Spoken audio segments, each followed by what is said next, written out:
Qu'on est bien chez soi. Suzy la petite truie ouvre les yeux. Elle observe papa cochon, maman cochon et les petits frères cochons s'écrient. J'en ai assez, vous êtes sales, vous mangez comme des cochons et vous sentez mauvais. Moi je veux être propre, manger bien comme il faut et sentir le savon. Aussitôt dit, aussitôt fait, Suzy prend son baluchon et part sans se retourner. Sous le porche de la ferme, Suzy aperçoit un chat faire la toilette. La petite truie arrive et ravie enfin un animal qui prend soin de lui et s'approcha et lui demanda avec envie. Pourrais-tu m'apprendre à devenir un chat? Bien sûr, c'est facile, il faut se laver, dormir et chasser. Le chat explique à Suzy comment se laver, mais ce n'est pas aisé quand on est si gros de se lécher le dos. Après la toilette, les deux nouveaux amis entendirent une sieste bien méritée. Mais soudain, le chat bondit sur une souris. Tu manges des souris? Interroge Suzy avec une grimace. Oui, et des oiseaux aussi. Très peu pour moi, s'écrie Suzy. Je préfère encore être sale que chassé. C'est décidé, je m'en vais. Dans le poulailler, Suzy voit des poules picorées. La petite truie revient enfin des animaux qui mangent bien comme il faut. Pourriez-vous m'apprendre comment devenir une poule? S'interrogea Suzy. Bien sûr, c'est facile. Il faut picorer, boire et couver. Les poules montrent à Suzy comment picorer, mais ce n'est pas aisé quand on a un groin d'attraper des petits grains.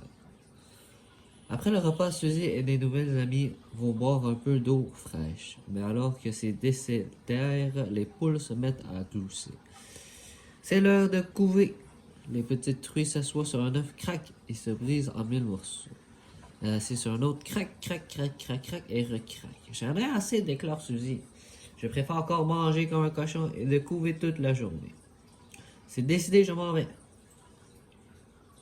Suzy remarque alors des canards en train de plonger dans une mare. La petite truie est ravie des animaux toujours mouillés, ça ne va pas être sentir mauvais. Pourriez-vous m'apprendre à devenir un canard? Bien sûr, c'est facile, il suffit de plonger. Sans hésiter, Suzy s'élança dans la mare, splash! Elle éclabousse tous les canards. Au secours, appelle Suzy. Je ne sais pas nager. Ses amis se précipitent alors pour l'aider et le sortent de l'eau.